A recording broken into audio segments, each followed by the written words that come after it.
The Department of English at Missouri State University presents Let's Read Paradise Lost, Book 2, lines 376 to 416. In one sense, Milton's Paradise Lost is not an allegory. John Milton meant to write a poem about what he believed to be the literal truth. There was war in heaven, the rebel angels fell, and then the leader of the rebel angels, Satan, as he became known, previously Lucifer, seduces the first humans to fall from grace with their creator, setting in place a process through which they will eventually be redeemed by the Son of God, and Satan ultimately defeated. All of this is, for Milton, as it is for many Christian believers, literally true. At the same time, Milton's Paradise Lost also has an allegorical dimension in which he is saying one thing but talking about another. So while he is writing about demons in hell and really writing about demons in hell, they're not a symbol of something. They are demons in hell. They are also a representation of human beings in a state of sin. When human beings sin, they are more Satan-like. And angels, having fallen and become sinful, are more like sinning humans. So as Satan takes us on a tour of hell and introduces us to what demons are going to do with their time now that they're stuck with an eternity of hopelessness, he's also exploring how humans encounter despair and what sort of consolations they seek in despair. In Book 1, there's wonderful scenes about how some the demons in hell engage in philosophizing, some explore, some take to building, some, they do all these things that are, that we think of as being sort of noble or significant or interesting in their own right, but it's all overshadowed by the fact that they are demons in hell and they have no hope and they're damned forever. So they build a city called it's called Pandemonium, which literally means the place of all demons. And Milton made this up, and this is where the word comes from. So now you know some etymology there. In Book 2, they all get together and have a big council in hell where they're going to decide what they're going to do. And we have several different demons in hell. One of them is named, and they're going to propose different courses of action. For example, Mammon, who you might remember from in the New Testament, you cannot serve God and Mammon. Here Milton understands Mammon to be a demon who embodies avarice, greed, and he says, "What are you guys so mad about? This place is great. It's full of gold and silver and jewels, etc. Let's hang out here and really, deck it out and just cover ourselves in I guess what used to be called bling and now is called drip. I don't know. I cringe saying that aloud. So that's Mammon. Moloch, who doesn't embody avarice or greed so much as wrath, says, "I've only just begun to fight. Let's go back. Let's just keep, I don't care if we lost. Let's just keep slamming ourselves against the gates of heaven until, either we win or God gets so mad he annihilates us." Excuse me. That's Moloch. He's very and then there's Belial, who is kind of the opposite of Moloch in some ways, and he's just like, "Oh, forget it, man. Let's just hang out here in the base. Let's just hang out here in the basement and eat some gummies and play some Xbox and whatever." Yeah, he's sort of let's just make the best of it and kind of just not hassle ourselves too much. Milton describes this as not peace, but slothful ease. And Beelzebub says, "I have another idea. Moloch's an idiot. We're never going to beat them at war. Belial, you suck. You're a lazy stoner. Forget about you. Mammon, I don't know, whatever. Who cares about gold? I still want to beat God, but we can't beat him in open war. Let's say we, I think I talked about this in the last video, let's say we screw up God's plans to replace the population of the fallen angels with this new race of beings who are both mortal but have a spiritual dimension. Well, they're not mortal yet, actually. They're still immortal before the fall. But he's going to replace the angels. He says, let's get them on our side. Wouldn't God hate that? That would be so awesome. This is what I think we should do. And this is what's wrapping up the first stage of the council. This brings us to line 276 of Book 2 of Paradise Lost. Let's have a look. There's always this disconnect between Satan's exterior and his interior. To the other demons, he's always like, I got this. It's going to be great. I'm awesome. We're gonna win. And then inside, he's gonna be like, this is hopeless. I suck. What am I doing? I'm a fraud. It's really quite great the way that Milton dramatizes that. And another thing that's going on here is this whole set council in heaven, where they're going to pick one figure to go and represent them on earth, to save them, on who their last hope relies. And they're going to choose Satan, right? The guy who already got him into this situation.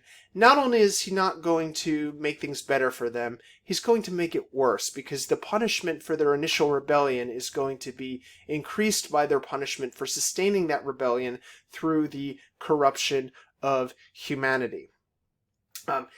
On his way out, though, Milton is going to have some truly heavy metal album cover moments as he's flying through the chaos of the primordial universe, getting to the gates of hell, where he will meet sin and death. And he's not going there. Death and Satan are almost going to get in a fight until sin is going to intervene and say, "Hey, don't fight.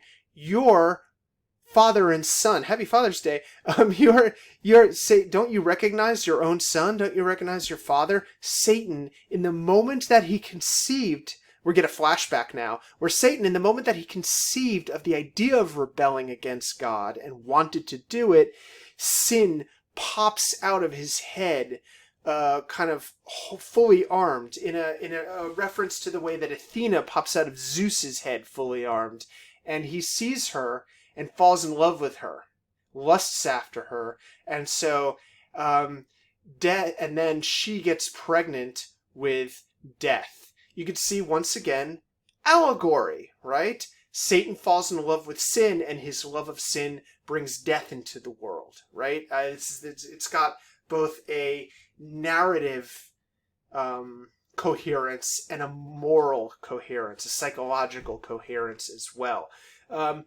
So Satan basically says, "Hey, death, listen, I'm gonna sin. I'm gonna let you loose into the world if you let me by. And death, I am going to feed your hunger like you can't even imagine." So they're like, "All right, go on ahead," and off he flies. And Book 3, very briefly, because I think this is important. Smash cut to heaven, where we get another council, except this is the council in heaven, right?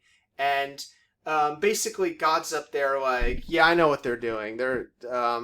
I already always knew what they were going to do. I'm God. But guess what? All of their plans for trying to spite me or make my joy less are going to be defeated, because I am going to what they're going to end up doing is going to make my glory and my mercy even better, because human beings are going to fall, they're going to sin, and it's not my fault, because I made them, how does he put it? Sufficient. There's that word again. Sufficient to have stood, though free to fall. So they're going to fall, but I'm going to give mankind the opportunity for redemption, because they were deceived by others. They weren't self-tempted, self-deceived. And so, I need somebody but even though I'm going to give them the opportunity for redemption, I need, the price for their sin still needs to be paid.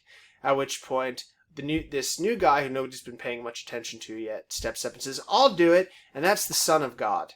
Who is identified with, in the Christian tradition, with Jesus Christ, but is never called Jesus in Paradise Lost, interestingly. He's only ever referred to as the Son, because all of this takes place before the incarnation, when he takes on the historical name Jesus Christ, and he's just sort of part of the eternal Trinity. So he volunteers to go to Earth in order to be the last hope of mankind. And so we have this parallel between Satan being the last hope, but there's no hope. It's already, he has already lost before he even started, as opposed to Jesus, who's going not to glorify himself as a hero, but to sacrifice himself. And so this is part of the antithesis that Milton is setting up in order to transfer the whole idea of heroism and to make us think about what heroism actually is in a Christian context and in a Christian humanist context. There's a whole lot other things going on too, like for example, against the Christian trinity of Father, Son, and Holy Ghost, you have the satanic trinity of Satan, sin, and death, right? But everything that Satan and his side tries to do is always kind of like a cut-rate dollar store parody of what God is doing. And over the course of these many books of Paradise Lost, we see Satan get less heroic and more diminished, right? From this glorious angel, at a certain point he's going to pretend to be a bird, and then a snake, and finally, after he, spoiler, he actually succeeds in tempting Eve, and she eats the fruit of knowledge of good and evil and falls, and then he goes hopping off like a little toad. And that's the last we see of Satan in Paradise Lost. Until he goes back to hell. Oh, this is good. I think this is in book 10.